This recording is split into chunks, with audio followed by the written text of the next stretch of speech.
Okay. Before I start with the introduction, let me introduce myself. My name is Muhammad Shafiq and my student ID is 622-1512-1483. Foreign direct investment, or also known as FDI, is an investment from one country into another country, company or organization with the goal of building a long-term relationship.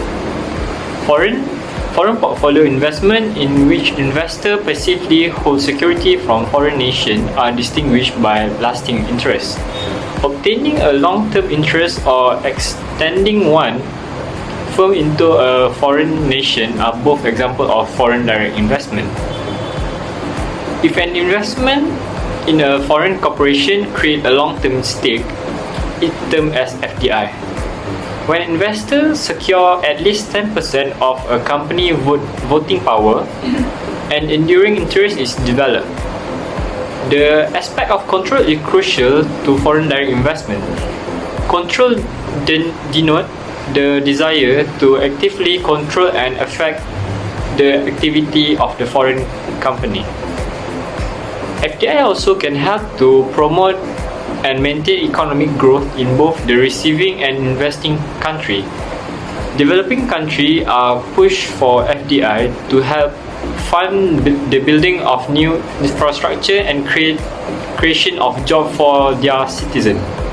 Multinational corporations, on the other hand, gain from FDI as a method expanding their reach into worldwide market. However, one downside of FDI is that it requires the regulation and control of numerous countries, which increase the political risk.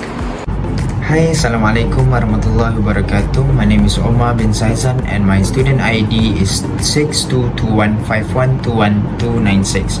And today I'll be talking about foreign direct investment issues. The role and importance of foreign direct investment for the national economy was primarily in improving the key macroeconomics indicators. FDIs are an efficient form of usage of private savings in the process of funding economic development and reducing the gap between the planned investment and the local savings. Secondly, it is a significant contribution of foreign direct investment in overcoming the gap of foreign trade of host country. Thus, the foreign investment is efficiently covering disparity between planned revenues and taxes collected and the expenditures volume in the budget. Foreign direct investments are useful in ways that they contribute in transferring managerial and entrepreneurial experiences. Finally, FDIs today represent the main channel for the transfer of new technology between countries. Foreign direct investment can bring many advantages for foreign investors, among which there are also issues in FDI for the national economy, which is high transport costs, high labor costs, inhibit on imported goods, slow and bad delivery, and not available of information about possibility for fast adoption of products in accordance with market requirements. In particular, it is necessary to analyze the relationship between investment and economic growth.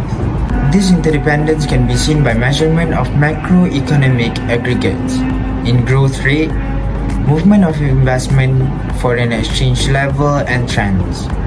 Changes are related to economic developments at the national level, on the basis of which it is possible to assess the success of development policy. When the positive elements have decreased, there are negative structural changes. If foreign direct investment are entering into the sector in which there is competition from domestic companies, there is a competitive struggle whose consequences might be the delaying investment and exit of certain domestic companies from the sector. This will lead to reduction of the total investment in the sector and the entire economy. If the FDIs are entering the new sector, then the total investment in the country will be increased. That's all for me. Thank you. Assalamualaikum, I'm Izzuddin and I'm going to talk about specific organizational examples. One Belt One Road, OBOR, the brainchild of Chinese President Xi Jinping, is a huge economic development and commercial project intended at improving connectivity and collaboration among countries in Asia, Africa, and Europe. OBOR has been termed the project of the century by the Chinese government, and it spans 78 nations. OBOR is a project that aims to improve connectivity and collaboration across Asian, African, and European nations. The OBOR scope has expanded over time to include new regions and development initiatives. Kyrgyzstan and Tajikistan support OBOR because China has made significant investments in local transmission projects in these countries. The project scope was expanded over time to include new regions and development initiatives.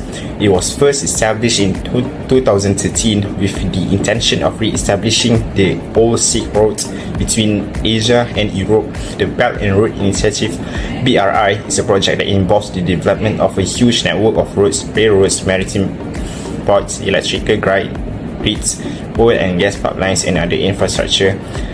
And the project is split into two sections. The first is the Silk Road Economic Belt, which is primarily land-based and will connect China with Central Asia, Eastern Europe, and Western Europe in the 21st Maritime Silk Road, which will connect the Mediterranean, Africa, Southeast Asia, and Central Asia. Will travel down China's southern coast.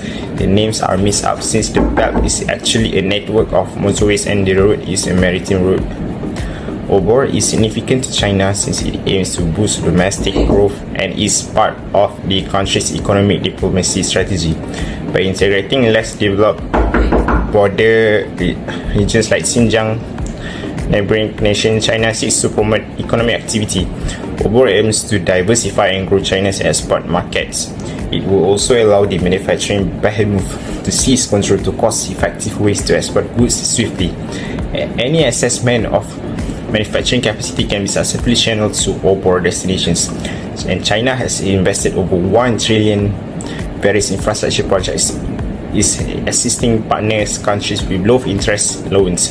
Many countries including Kyrgyzstan and Tajikistan support the OBOR since China has invested heavily in local transmission projects in these countries. Pakistan aims to benefit the 46 billion China-Pakistan Economic Corridor (CPEC), which will connect southern China and through Pakistan, allowing up access to Arabian Sea routes. Second one is Mercedes-Benz. Mercedes-Benz Malaysia (MBM), as the premium market leader in Malaysia, is optimistic about the Malaysian automotive sector's development prospects.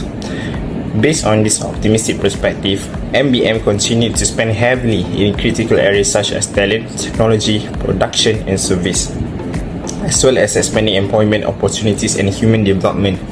These investments help them deliver the best products and the best customer service to our customers through a continuous and high level of service and competence, cementing their position as a number one premium brand. Mercedes-Benz Malaysia (MBM) has reaffirmed its commitment to the Malaysian market with a 1 billion ringgit investment in production, sales, training, and distribution of Mercedes-Benz automobiles.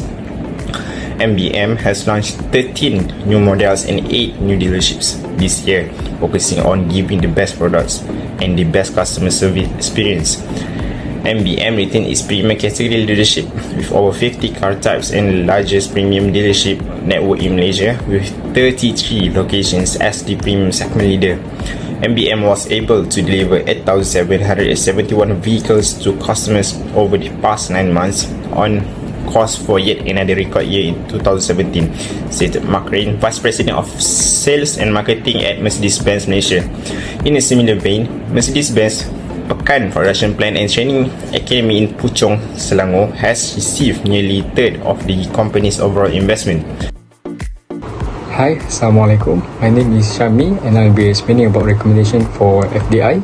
First is be established on solid and exact business model, which is determine your revenue and base and financially resources.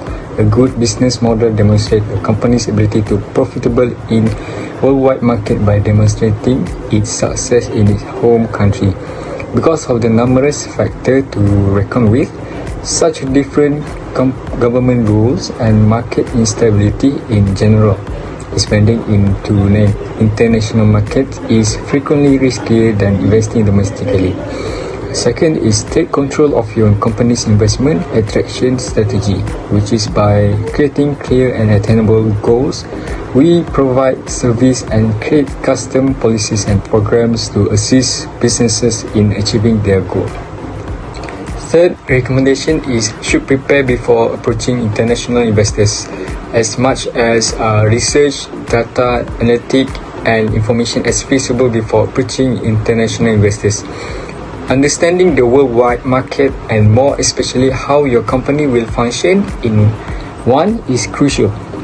The preparation of a company inspires investor confidence and indicates its ability to manage a large international market.